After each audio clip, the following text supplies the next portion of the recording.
Glory to God the Father and Son Yeshua Messiah. Obadiah chapter 1. Predictions of judgment on Edom. This is the vision of Obadiah. Here is what Adonai Elohim says about Edom. As a messenger was being sent among the nations saying, "Come on, let's attack her," we heard a message from Adonai. "I am making you the least of all nations, you will be beneath contempt. Your proud heart has deceived you, you whose homes are caves in the cliffs, who live on the heights and say to yourselves, 'Who can bring me down to the ground?' If you make your nest as high as an eagle's, even if you place it among the stars, I will bring you down from there," says Adonai. If thieves were to come to you, or if robbers by night, oh, how destroyed you are! Wouldn't they stop when they'd stolen enough? If grape pickers came to you, wouldn't they leave some grapes for gleaning? But see how Esav has been looted, their secret treasures searched out. Your allies went with you only to the border, those at peace with you deceived and defeated you, those who ate your food set a trap for you, and you couldn't discern it.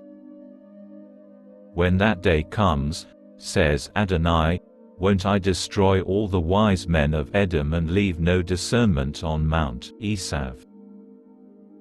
Your warriors, Teman, will be so distraught that everyone on Mount Esav will be slaughtered.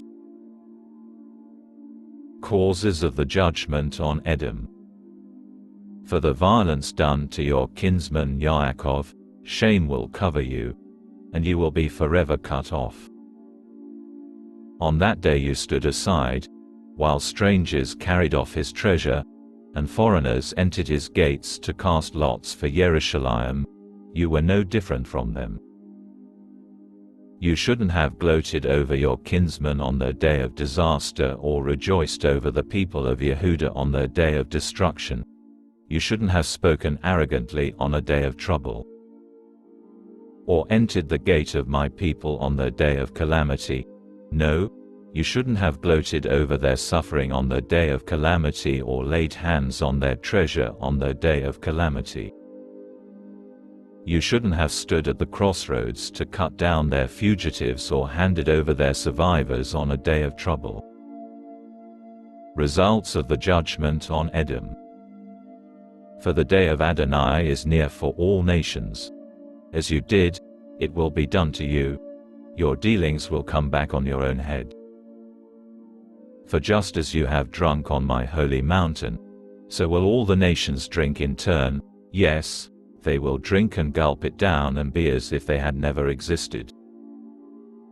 But on Mount Zion there will be a holy remnant who will escape, and the house of Yaakov will repossess their rightful inheritance. The house of Yaakov will be a fire and the house of Yosef a flame, setting aflame and consuming the stubble which is the house of Esav. None of the house of Esav will remain, for Adonai has spoken. Those in the Negev will repossess the mountain of Esav, and those in the Shephelah the land of the Pelishtim. They will repossess the field of Ephraim and the field of Shomron, and Binyamin will occupy Gilad.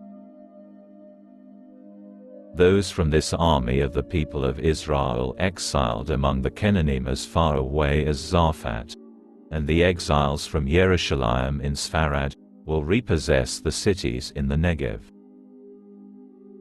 Then the victorious will ascend Mount Zion to rule over Mount Esav, but the kingship will belong to Adonai.